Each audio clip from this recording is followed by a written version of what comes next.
Good evening. I hereby call this regular meeting of the Nacogdoches ISD Board of Trustees to order. Let the record show that a quorum is present, and notice of this meeting was posted in accordance with the Texas Open Meeting Act. Board member James Montoya is unable to attend the meeting tonight. He is out of state with some family matters, unfortunately. Please keep him in your prayers. Please remember that items do not have to be taken in the order shown on the agenda, and please join us in turning your cell phones to silent mode. Thank you for joining us tonight, whether you are here in person or watching via YouTube. The board will now conduct an executive closed session to discuss the items posted on our agenda pursuant to the following provisions of the Texas Open Meetings Act and as allowed by Texas Government Code sections 551.071, 551.072, 551.074, and 551.129. No voting will take place in the closed meeting. Any action the board wishes to take as a result of discussion in closed session will take place after the board reconvenes in open session. It is now 5:02 p.m.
The board is now reconvening into open session at 6 p.m.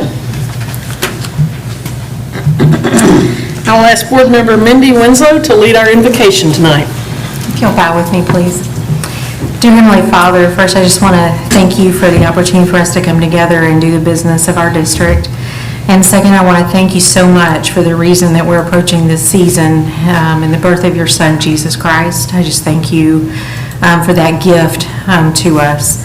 Father, I just pray that you be with us tonight as we move through this agenda, and that we vote wisely, and that we conduct our business in the way it would bring glory and honor to you. All these things we ask in your name. Amen. Amen. Amen. Please stand and say the pledge. I pledge allegiance To the flag of the United States of America and to the republic for which it stands, one nation, under God, indivisible, with liberty and justice for all. Honor the Texas flag. I pledge allegiance to thee, Texas, one state, under God, one and indivisible.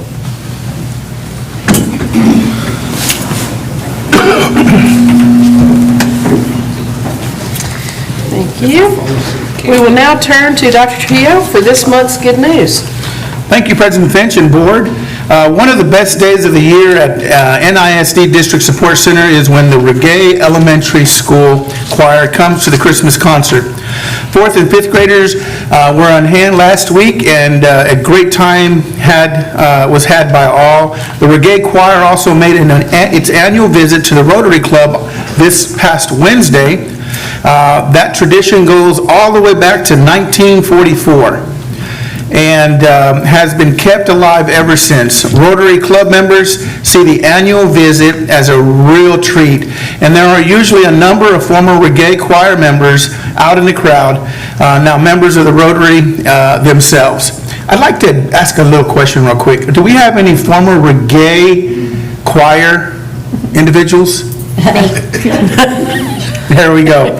So they're out there, and it's exciting to see that group of kiddos. Great news this month. The Nacogdoches ISD Education Foundation on December 7th, the screening committee that will lead to the creation of the foundation met at the District Support Center. This is a crucial first step in the process of creating this foundation and getting things going. The screening committee includes myself, the City of Nacogdoches Mayor Jimmy Mize, NISD Trustee Mindy Winslow, NISD Chief Marketing and Communications Officer Les Lineberger, and Aaron Wyndham, the District Coordinator for the Parents and Patrons Assistance Center. This is an exciting time as we move forward with plans to establish a board and draw up bylaws and create an organizational framework for the foundation. The foundation will be able to accept contributions that can fund a number of initiatives within the district, such as grants to teachers and staff that pay for the innovative projects to benefit our NISD students. There are a number of benefits this will provide. It will pay for, I'm reading that again, will pay for grants and provide teachers who have some wonderful ideas for their classroom. It's not uncommon for teachers to pay for these initiatives out of their own pockets. The creation of this foundation will lead to an application and a funding process for some of the new things they want to try in their classrooms. Pretty exciting to have this education foundation in place. And if you remember back in November, Board, we learned Nacogdoches High School senior Neil Ajero would compete for the MTNA South Central Division Senior Piano Competition. Well, now a month later, Neil has received word he's received a 2022 Young Arts Award in Classical Piano. It's the second consecutive year for Neil, who has won this prestigious award. Congratulations again to Neil for this wonderful honor. I'm almost tempted to say that we're going to be hearing about Neil in the future, doing some beautiful things in this world when it comes to being a classical pianist.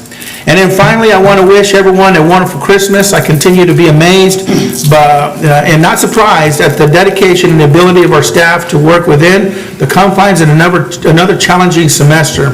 So many of them have worked so hard to make sure our school year comes off with a few problems as possible, and I'm grateful for the commitment to our students of Nacogdoches. Their efforts have been nothing short of remarkable, and once again, I've never been prouder than serving as superintendent with Nacogdoches ISD. And I'll add one last item, and this is to the folks, I know some of the folks have heard this already.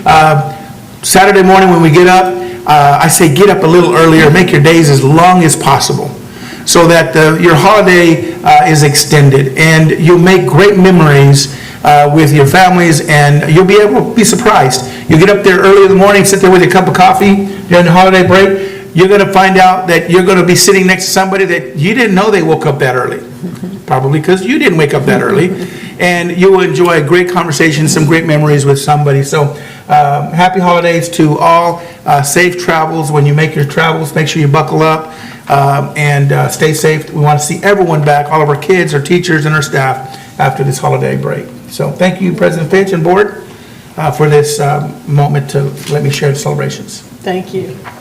Wonderful, wonderful news you brought to us. We will now move to the item 5 on our agenda, which is a public hearing on the Financial Integrity Rating System of Texas, or also known as the FIRST report. After the presentation, there will be an opportunity for members of the audience to comment, but the first item is to receive a presentation of the report. The floor is yours, Ms. Barbary. Good evening, President Fitch, board members, Dr. Trujillo. Tonight is our public hearing of the Annual Financial Integrity Rating System of Texas Management Report. It's also known as the FIRST report. This rating system is designed to encourage school districts to manage their financial resources in such a way to provide the maximum allocation possible for direct instructional support. The rating is based on the analysis of staff and student data reported, as well as budgetary and actual financial data for the fiscal year 2019-20. There are 20 key indicators, and to receive a superior, you must have a score of between 90 and 100. And Nacogdoches Independent School District received 98 points out of 100.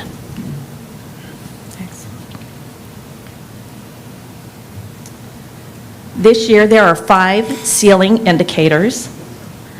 They have no points attached to them, but they are pass or fail. The indicator themselves are pass or fail. Indicator 1, we passed, and it's based on whether you file your financial statement on time with TEA. Last year, due to COVID, we were able to submit a waiver, and that is why we passed it. Indicator 2 was passed because we received an unmodified opinion on our financial statement. This is the highest opinion that you can receive. Indicators 3 and 4 were passed because we pay our debts and we make timely payments to other governmental agencies. Indicator 6 deals with decline in fund balance. We grew our fund balance by 13.6%, and we had enough funds to pay our bills for 203 days.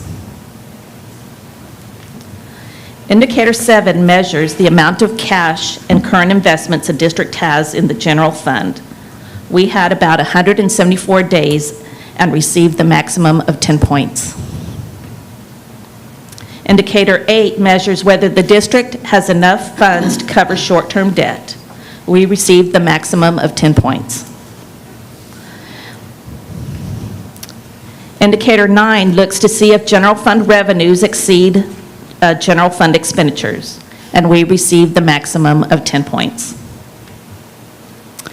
Indicator 10 compares budgeted revenue to actual revenue over a 3-year period. They're specifically looking for a variance of less than 10%. Our variance was 1.08%, and we received a maximum of 10 points, yes.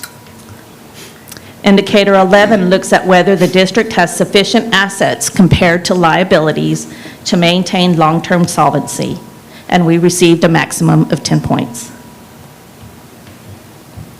Indicator 12 looks to see if our assessed property values are sufficient to support future debt payments. We received 8 out of 10 points, as this was our first year we had our bond on the books. Indicator 13 looks at our administrative cost ratio, and we received a maximum of 10 points. Indicator 14 looks at whether a district is declining in student-to-staff ratio over a 3-year period. To receive maximum points of 10, the decline must be less than 15%, and we received a maximum of 10 points. Indicator 15 looks to see how close our projected ADA is to actual ADA. To receive the maximum of 5 points, the variance must be less than 7%. Our variance was 1.49%, and we received 5 points. We passed Indicator 16 because our financial statements and amounts reported through PEMS were within 3% of each other. Our difference were minuscule. Indicators 17 and 18 look to see if a district's financial statements are free of material weakness in controls and free of material noncompliance of grants, contracts, and laws. We received a maximum of 10 points. And indicators 19 and 20 look to see whether a district posts the required financial information on its website and whether the board discussed property values within 120 days of adopting the budget. And we received the maximum of 5 points. And so that is the summary there of our points, where we received 98, which is a superior. Last year we received 100. This is the historical ratings for our report.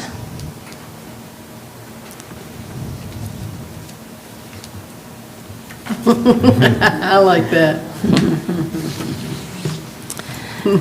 Included in the report is the superintendent's contract, and you will find that contract as well as the first report on the school district's website. Reimbursements received by the superintendent board members are also included in this report. Outside compensation or fees received by the superintendent or other professional consulting and or personal services was 0. Gifts received by executive officers and board members that had a total economic value of $250 or more was 0.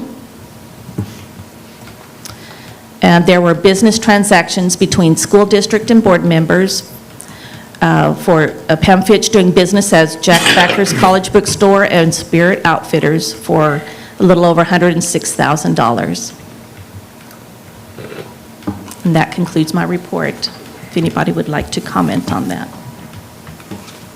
Congratulations on a great report. Thanks. Before we open the public hearing, does the board have any questions? No question. No questions. All right. I will open the public hearing. Comments will be limited to 3 minutes and must pertain to this presentation on the first report. Do we have any audience member that would like to make a comment on this item? All right. Hearing none, we will close the public hearing. Thank you again, Ms. Barbary. That will take us to item 6 on our agenda, our public comment. Those wishing to address the board have emailed a request to district administration prior to the meeting. This revised procedure was included and made part of the meeting notice. We have one request to speak today. The time will be, limit will be 3 minutes for each person addressing the board. Secretary Mindy Winslow will keep time for us today. Our speaker today is Mr. Steve Green. Welcome, Mr. Green. Good. Well, I met with, actually, I didn't want to blindside anybody, so I met with your superintendent today, so he knows exactly what we're going to be covering. Why I'm here tonight is the middle school. You're going to be opening a new middle school. The last time it was the size it's going to be, I was the principal there way back when we had 1,300 kids. And I just want to make sure y'all are fully aware of everything that's going to be taking place when y'all outfit this middle school coming down the pipe. I've been in consultation with Claudia Whitley, who was my assistant principal and who followed me as the principal there at the middle school. And so we have been discussing this at length. But just a little bit of history, the middle school in Nacogdoches has been on the cutting edge of education for a lot of years. We were one of the first schools in the state of Texas that even brought in academic teaming way back in 1979 when academic teaming was brought in and how we started structuring the middle school. And I'm just going to tell you, if you don't do some things correctly, when you move to 1,300 middle school kids in the same spot, you're going to have a nightmare if you don't do it right. So it's going to be real critical that y'all staff this thing correctly. It's going to be real critical how you schedule, because if you bring a principal in that's been high school trained and they start running a high school schedule at the middle school, heaven forbid. You're going to need to make sure you keep that intact. And I can tell you what's going to be happening pretty soon. Miss Barbara's she's going to be sitting down with those principals, and you're going to be sitting down with the staffing patterns and ratios and all those kinds of things. That happens in January, or at least used to happen in January. And so academic teaming costs a little more than just a regular schedule that you would run at a high school. And you have to be willing to jump into that and do it. You're going to have to make sure you got a strong principal, because you're starting a new school basically. Because I'm going to tell you, running a middle school of 750 kids and running a middle school of 1,300 kids is two different animals. You're going to have to be careful that you make sure you have assistant principals at every grade level. You're going to have to make sure you got counselors at every grade level, and you're going to have to take care of it. I just want to say, It's time. Thank you, Thank Mr. you, Green. Mr. Green. but I just want to say is we're available to help in any way. Thank you, Mr. Green. We appreciate you being here tonight. All right, that will take us to item 7 on our agenda, the consent agenda. Unless removed from consent agenda, all items listed will be acted on with one motion. If there's a board member who wishes to discuss an item on the consent agenda separately, please indicate the agenda letter, and it will be set aside for further discussion and a separate vote. All right, hearing none, we will open the floor for a motion. Madam President, I move the board approve the consent agenda. Thank you, Mr. Naramond. Do we have a second? I'll second the motion. Thank you, Reverend. So we have a motion by Mr. Naramond, a second by Reverend Irvin. Are there any discussion? Hearing none, we'll entertain a vote. All those in favor, please indicate by saying aye. Aye. Any opposed? Motion carries unanimously. Thank you so much. All right, that will take us to item 8 on our agenda, reports. We've got one report tonight, career and technical education programs. Mr. Jacob Lusk.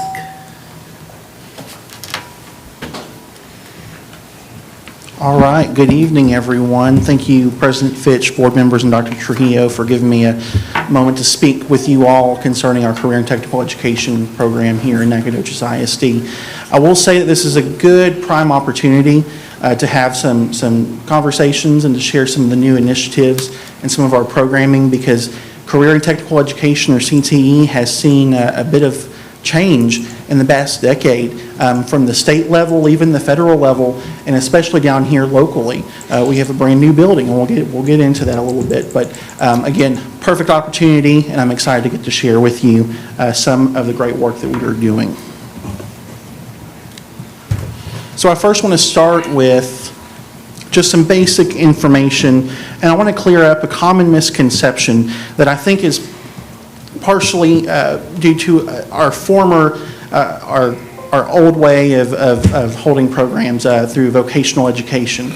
That old programming method was designed to support students who were going into the workforce. And so we're haunted with the idea that whenever we speak to folks that if we're going into CTE, it's only for that area. It's only for students who are going to workforce, and that's just not the case. We have 17 programs of study in our district, and that's out of about 60 that the state offers, and every single one of those programs have a pathway that leads to a career. It can lead to an associate's degree or a professional certification. It could lead to a bachelor degree or advanced degree, or even all the way up if you wanted to go the military route and serve in the military. So that's our goal, is providing that opportunity for students throughout the whole program. We serve 1,900 students approximately, and that's between both middle school campuses, the high school campus, and Margie Chumley Academy of Success. So we're very comprehensive, and so we'll break down a little bit of what these programs are and what we offer here in the district. So on this screen here, you'll see that we have, and I just told you we have 17 programs of study, and there's 18 listed. And so you'll see on the wall there, on the projector, there's 2 light shades, there's 2 gray shades. Those are, first off, new programs that we've brought in this school year: cybersecurity and information technology.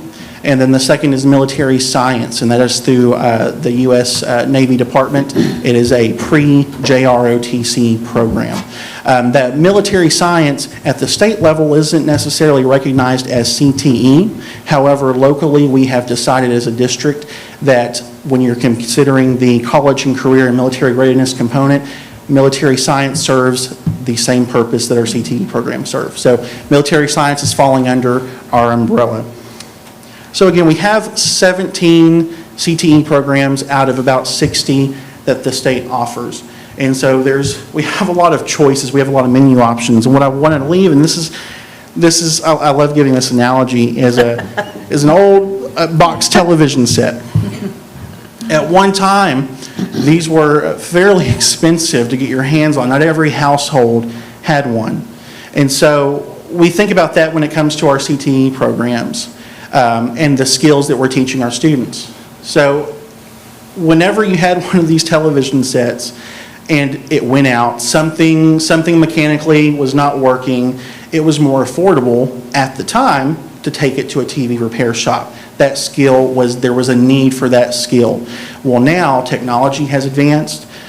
Shipping and supply chains, well, maybe before COVID, have improved that product to where now if you need a new TV or if your TV's broken, it's usually more affordable just to go by a local retail store and just purchase a new one than to have it repaired. So we really have to think about this TV when we think about our programming. And remember that while we have 60 programs that we can pick from, we can be anything, but we can't be everything. So we have to look at the conditions that surround us to decide, well, what programs are we going to hone in on given the conditions and our resources, and let's do those programs really well. Let's execute those programs really well. So with that, I'll jump into our next slide and break down some of those conditions that I mentioned, the first of which being our region-wide target industries. Whenever we're designing these programs, we have to look at what labor market data tells us. And so we've had conversations with the Nacogdoches Economic Development Corporation and the Deep East Texas Workforce Development Board to learn more about region-wide and locally, what are their priorities? What are those industries that our region is strategically trying to grow and bring into Nacogdoches and the Deep East Texas region. And those include advanced manufacturing, information technology, and healthcare. We have a prime opportunity as a community with the I-69 project, and I know we've all had conversations and have read about it in the newspaper, but when it comes to that I-69 project, especially for healthcare, there's projections that even Angelina County may very well be a healthcare hub for East Texas, Deep East Texas. And so we definitely want to align our programs to the needs of the community and to the local economy. In addition to that, we want to work with our industry folks who are the subject matter experts. We have to ensure that what we're doing is aligned to their needs. We have to ensure that what we're doing is relevant. The direction we're going is the right direction. Remember, I said if we're going to go if we're going to pick a program, let's narrow those down and let's do it really well. We need that industry input to make that happen. And then lastly is looking statewide when it comes to Texas Education Agency and the state legislature, what changes have been made over the past few years? How have the rules changed? How has the law changed? So while we don't necessarily have the same programs as some of our neighboring districts, there are other districts and high schools in the state that may. And so we have to reach out to those and learn what's working from them and see how we can apply that here. And we've done that this past month, going to Dallas-Fort Worth in the Grand Prairie area and touring some schools. And we also have an opportunity in mid-February to go a little bit south of Dallas as well to see another school that's similar to our size. So we absolutely have to learn from others and share what we can with other districts as well. And I want to take this opportunity to thank our community members who graciously voted and supported the bond, because this gives us room to innovate. It gives us room to partner and to collaborate with our industry partners. It gives us a whole lot of real estate that we just didn't have in the past. So the big news for this year is the brand new Malcolm Rector Center for Advanced Careers and Innovation. It's a brand new building. It gives us a lot of space. And so that space includes 4 classrooms with adjacent labs. So you have essentially 8 different rooms that can be closed off, but that the wall between the lab and the classroom can be folded up, and it's one larger space. So that gives us an ability to provide more space for our programs that need lab equipment that is tailored to that specific industry. We also have the CTE hall, activity hall, and that's the photo right there on your screen. This is, in this case, just about a week ago, the Nacogdoches Police Department brought their tactical unit in and showcased some of their equipment to our law enforcement and some of our public service students. So we had some of our EMT students come and learn a few things from Nacogdoches Police. And this was doable because there's a high bay area. We can bring in large vehicles. There's opportunities for local dealerships to bring in vehicles so our automotive students can learn about the latest and greatest models. There's a lot of opportunities here with this space, and to gather and to have meetings or to host competitions. We also have a kitchenette and concession area, kitchenette/concession area, and this is just a photo of what that looks like. And there's also dining tables, cafe-style tables available. So when it comes directly to students, this is a prime area for our culinary program to set up a bistro-style establishment so that it gets them away from their area. If you've been to that spot in the culinary classes, it's kind of tucked away. And so this just provides us some additional space where those students can work hands-on and work through customer service. That way they're not just working in the back of house, they're seeing the front of house as well and seeing how that works in the culinary industry. And then we also have an office suite space, which of course gives our team more places to meet and to collaborate and to plan, but it's also going to house a new career advising center that we have begun this past month, actually, in November, through the work of a new academic advisor, a new career advisor. So it gives us a whole lot of space. And before we get to some of the details, what I want to share is the importance of our industry partners. It's not something that we haven't done in the past. We've always worked with industry professionals, but we wanted to give a name to it, to breathe some life, to give it some life. And so we've we've reestablished, rebranded what we call the Industry Partnership Program. And so far we have partnered with teachers and those industry professionals. We've hosted an advisory council meeting where we had roughly about 60 folks who came in to share their input. And so I took only about 10 to 15 minutes of just to give an update, and then the rest of that hour was time for those professionals to collaborate, to evaluate curriculum, evaluate projects, and kind of give some advice to those teachers. We've also noticed that there was a need to keep that communication going from a department standpoint. Our teachers regularly reach out to their industry partners for assistance, for advice, but from a department standpoint, we realize that there are a lot of initiatives that we're after. There's a lot of progress, and so we've developed a online newsletter to reach out to those folks on a monthly basis and to share the progress that's being made in hopes that those industry partners may share that news with their peers who they may not be in the same industry, but they know someone that is, and it's a way to build that relationship and to build that program.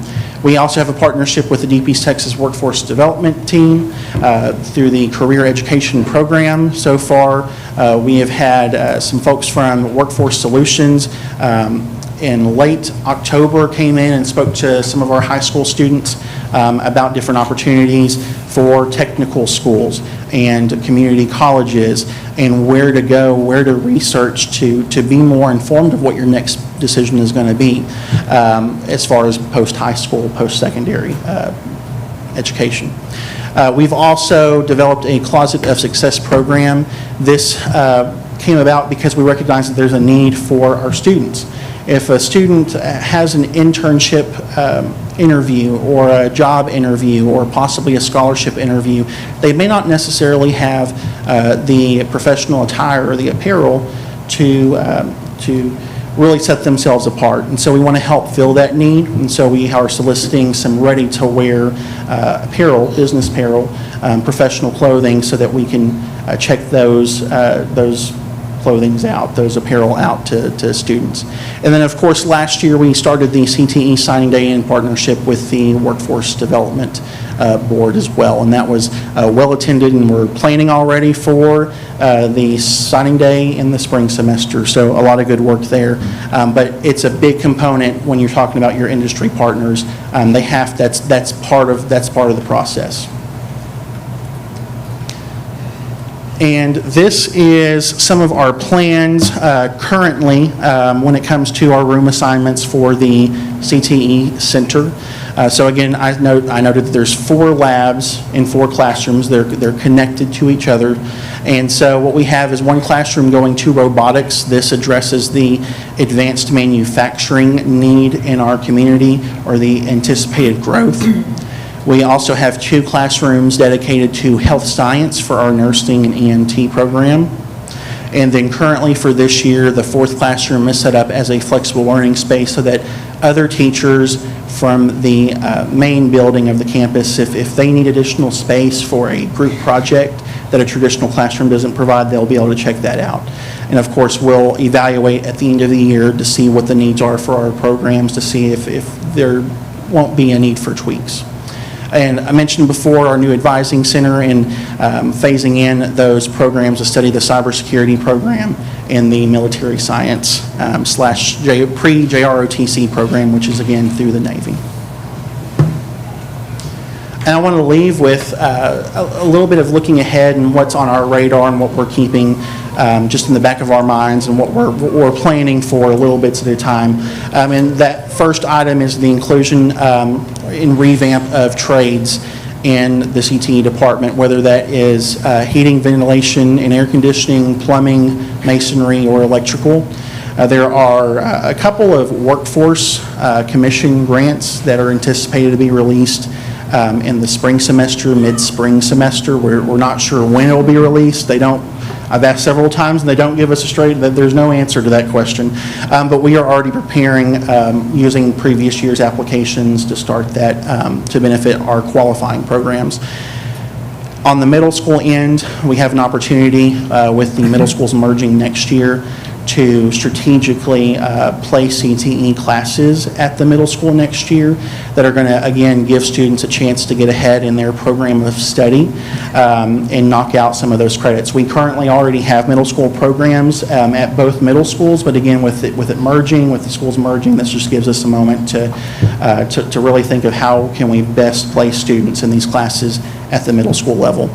And in the spring semester in January, we will be bringing 8th graders over to the high school campus to showcase our facilities, our space, provide space for demonstrations so that our high school students can serve as an ambassador for their programs and share their passion and share their knowledge to those 8th graders, so that the 8th graders ultimately make the most informed decision that they can before they commit to a program at the high school level.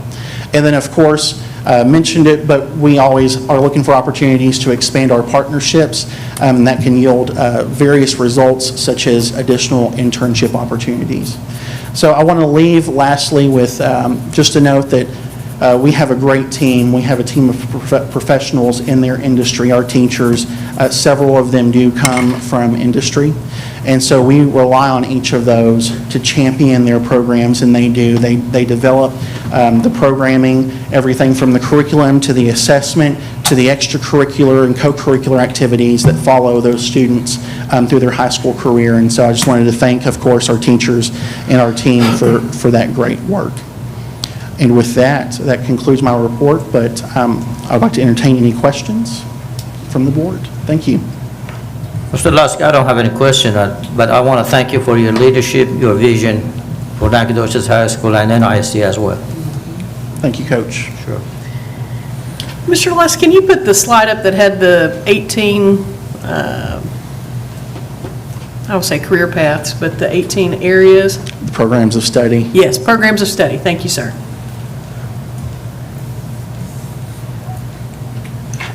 That's wonderful. Can you, I know you said the two that were highlighted there in kind of the gray are two new ones that were added this year, correct? Yes, ma'am. So the other ones we've had before, those are the two new ones? Correct. Okay, Yes. I just want to make sure I understood that correctly. That's wonderful. Because it takes a lot, I know it takes a lot to, you can't do everything overnight. If you can add 1 or 2 programs a year, that's significant, absolutely. Right, absolutely. So that's wonderful. And it's a phase-in approach, and it takes time to build that, and it takes some partnerships to make those programs happen, absolutely. Okay. When we looked, on your looking ahead slide, you had several items. I'm going to hit the first one because it's been a hot topic for so many years in our community with the HVAC, the electrical, the plumbing. What kind of timeline would you see when you're saying you're looking ahead at these things? Can you kind of define that out for us a little bit more? Sure. So let me go over some of the work that we've done, especially an example is on the masonry side. There's some nonprofit organizations that we had the potential to partner with. A big component, I think, is looking at the space that we have and how we would make something like masonry work. That's a pretty, I would say, messy industry. Mm-hmm. You also need to look at, for instance, where that program would go. And so I see it, honestly, in the next 3 to 5 years, sometime between now and then, that we would have a solid program. Okay. For one of those, we currently have carpentry, so we're hitting that aspect of it, but we just have to evaluate every year. Yeah. And you know, Ms. President Fitch, one of the things that we're identifying when we go on these trips, what's interesting is when we visited an electrical program, lo and behold, the person who supports that program is who? A master electrician. Yeah. And, but locally here, they have a partnership with who? Elliott Electric. Okay. So we have to travel to Dallas to go look at a school that has an electrical program that is partnered with Elliott. Well, when you talk about developing partnerships, Elliott is already in that realm with this particular high school, but here we're not. Mm-hmm. So some of those things is just tapping into industries that already are looking for that relationship. And so just to give you an example, and that was through the visit, and you can see these guys kind of jaws drop whenever they hear Elliott Electric is there with the program. So the timeline is there, but also some of the industry may be ready and prepared for that partnership. And it's just looking at where the space is at. He just mentioned to the group the masonry is messy. One thing we do appreciate in the community and in the infinite wisdom to design this space is if you kind of see the space and you've gone out to Netco and seen the space in the back, it's a clean, sanitary space. Kids are working with the wiring mechanisms, they're working with electricity. It needs to be, and it doesn't look like a classroom. And the amazing thing that we've discovered is having this set up in this environment gives them that clean space. When you look at the room dynamics, when you covered who's going to be out here, are the areas that we can make a clear distinction between, even within the CTE programs we have, and the space at industry. If the kids are used to working in an environment that's clean and it looks, you can put your tools down, but you're not sharing it with carpentry and you're not sharing it with welding, and they're not on the other side, they're not hearing all these different noises, it helps to benefit. And lastly, back to that one slide that he showed all of those, even though those are the two new ones. What's exciting is when I was able to take a walk with Jacob and look at that building, the renovations and the update is touching quite a few of those other ones.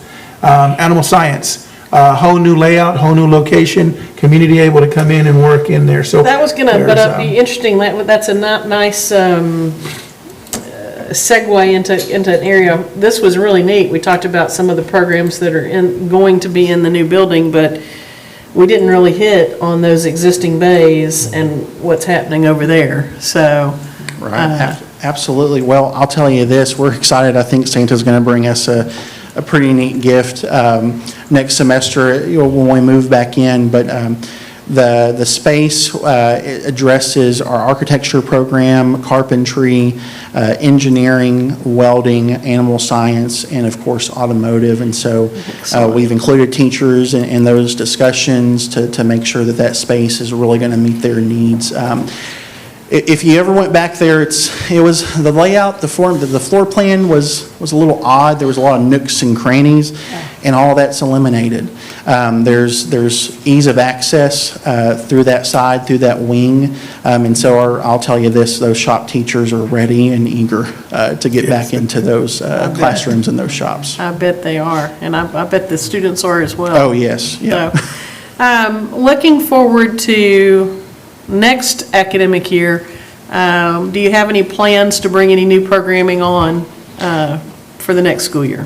So we have to look at the size of our district and the resources that we have, the amount of staff that we can have on board, and financially, just look at our resources and look at the space. So there's some opportunities for us to evaluate those on an annual basis to determine what programs may not meet the needs of our community, what programs are more of those like a box television set, and it becomes a phase-in, phase-out approach as needed.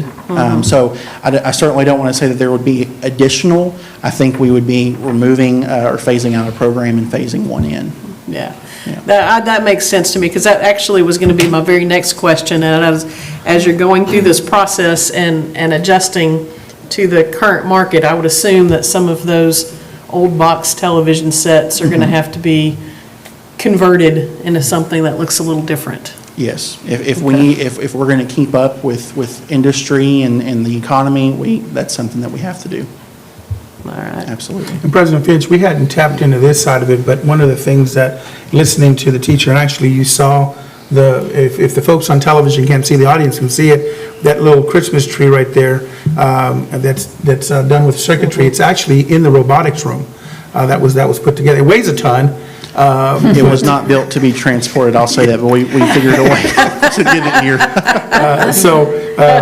But for instance, some of the things that we will be able to do in addition to is host a number of events in that facility.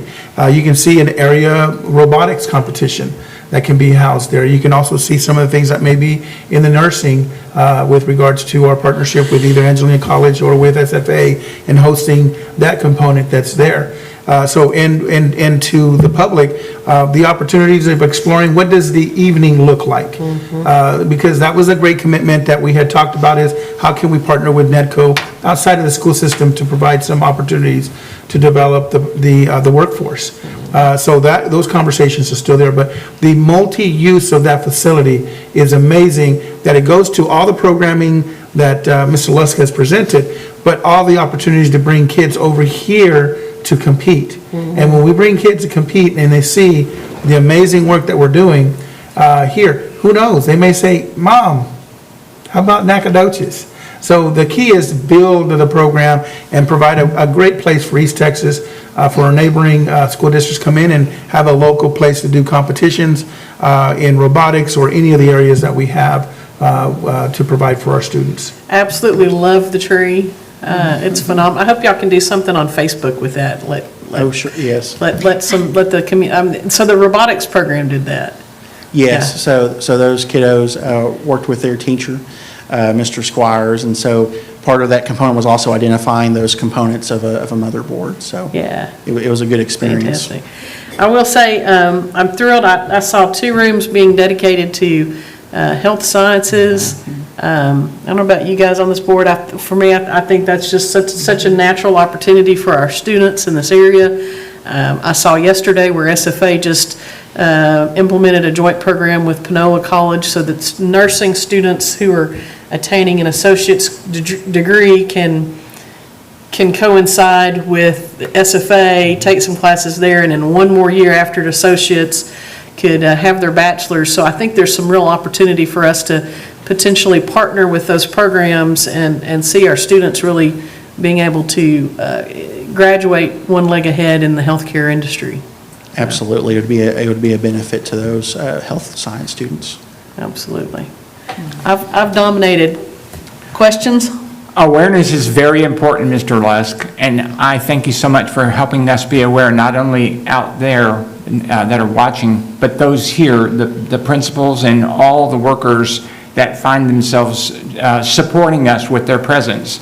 Want to wish them all a blessed Christmas, but I want to just focus on something that's a little bit broader than that. I can talk about teachers and administrators and all the other workers we have, but transportation, nutrition, and maintenance start early and stay until it's done. But you know, that's how CTE is. And Miss Wyndham is the chair of the educational committee for the Nacogdoches Chamber. And she has scheduled us at the DSC and then this month at the CTE so that people can see and be aware. And I was aware of something that I had never seen. I know that all these examples I'm giving you of giving, starting early, staying late, but I've seen them giving blood. And we have at least one of those here tonight giving blood for the cause. And I think that's a great model, a great example for us of not just talking it, but showing it. And I want to commend all the different programs that we have, that this work ethic of the students are being led in excellence by excellence in the workers, in the servants. So thank you for what you do and how you model. Thank you, sir. Mr. Lusk, I'm not sure if I know how to ask this question. So I'm just going to put my thoughts out there, and you put it into a question. Okay. You say that you're able to serve 1,900 students. I'm kind of curious, as you're looking ahead and trying to add programs and stuff, what is the minimum of interest to make a class? Right, so campus-wide, I'm not sure if this is district or not, that there is a minimum cap of 10 students. Okay. Now, of course, there are opportunities where We may have, for instance, a senior level practicum class that is a class that is usually a senior level. And so it's double blocked, and we tag that on usually with a junior level class. And that allows our seniors to work more independently on some projects. So on paper, it looks like there's 5 students in that practicum class, but in reality, we're pairing those, that spaces, the seats are being used, absolutely. Okay. And I think then that helps me with the next question. How full are we? Do we have room to grow before all of a sudden we're going to need more? Because so many are interested in this one area and we're already capped out, What is that looking like? Do you think we've got room to grow for now? We do, and we have a few programs that we've actually recently added teachers to. Health science is a good example of that. For several years, we've had just 2 teachers solely on health science. You can throw on an anatomy and physiology teacher as well, so I would say 3 teachers. However, we've seen a need and we've seen enrollment increase for that program, and so just last year we added a 4th. And it wasn't a new staff member, it wasn't a new teacher. There was just an opportunity to change a position over to health science to support that need. So we try to get ahead of it. That's good. And I just feel so strongly about this whole area. I think this is one of the strongest ways that we are equipping our students to go out into the world. And so I'm very thankful for all you're doing, but I'm also really hoping that we can grow with it. Yeah. Yes, Yeah. yes. Ms. Absolutely. Aptem, I might add as well, sometimes in the CTE realm, if we look at it as a traditional classroom, there's where we fall short. And you start looking at limitations. My charge and our goal is increase those partnerships with the community that we have out there, because you'll grow the program by internships, by externships, kids going out into the actual workforce. Seniors that now are not sitting in a classroom doing sterile work out of a classroom, but they're actually working with practitioners that are in the field. So that when we do the signing day, it is a true signing day. That Memorial Hospital is seeing a group of kids that are coming in here and saying, these kids, we need to bring them in. We see our other hospital partners in some of our other locations here in town, Tipton Ford and some of the others, that have these internships and the interest of what they're showing, so that we don't and have the limitations of a classroom. Because sometimes we think, well, how many kids can we fit? Well, if we have a good program where it's transitioning the kids out into the environment, then you always got that pipeline of kids that you're building the program so that the kids are going out there into the workforce. It doesn't become real to a kid until you take them out of the classroom and out of the textbook, and they're sitting there trying to figure out how to work through the process. In our conversations with the industry, they want the skills, the kids to have the skills. Believe it or not, they really want those kids to have soft skills. They want them to be able to have critical conversation, interact with adults, show up to work, be responsible, all of those things that come whenever you're at a job site. And so those are the exciting things that we could look at in expanding this, is looking at our partners so that we can provide that opportunity for our kids to get out into the workforce. Great, good. Exciting. Absolutely. Being a small business owner, I'll tell you, the soft skills are so important. Yeah. So very important. I don't really have a question, because I could just echo all the positive things that have been said tonight, because this program is one of those things that I just believe in with all my heart, because not everybody goes to college, but everybody can contribute, and they just need a way to do that and be shown what they can do. And I think that's what your team is doing, is you're showing them what all the potential is.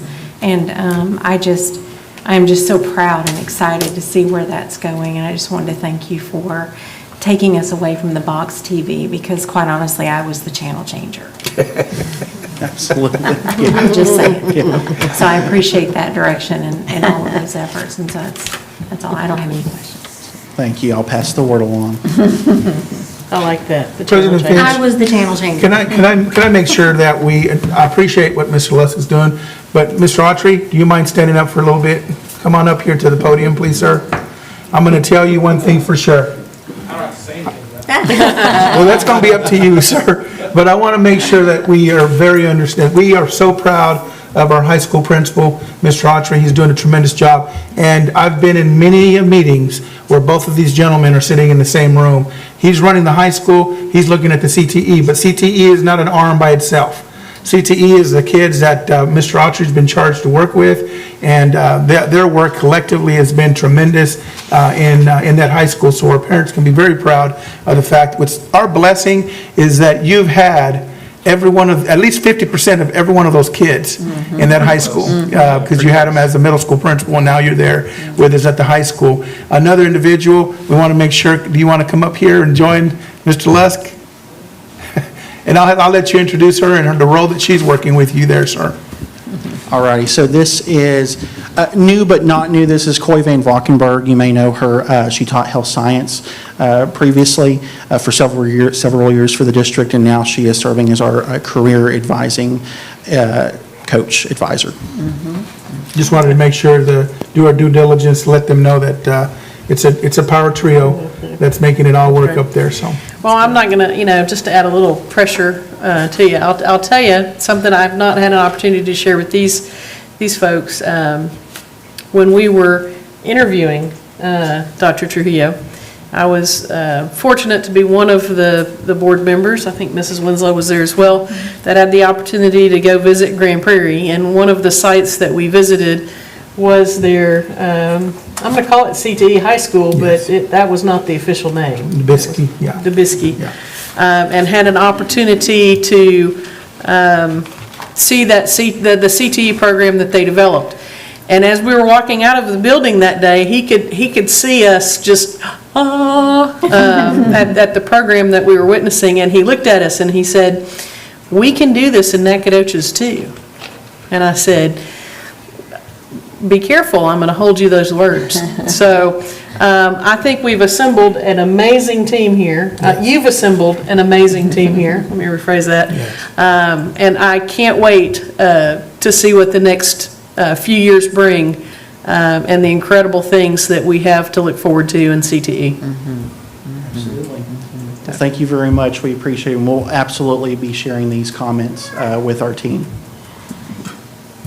One last call for comments. Nothing, All right. Mr. Autry? Here you go. Happy holiday.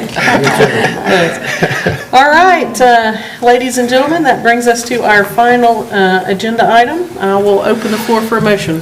I move that we adjourn. We have a motion by Mrs. Winslow. Do we have a second? I second the motion. Second by Reverend Irving. All those in favor, please indicate by saying aye. Aye. Any opposed? Motion carries unanimously. Merry Christmas. And I'll go ahead and say Happy New Year as well, as we will see each other in See y'all January. next year. And happy birthday. Thank you. Is it Mr. Lockett?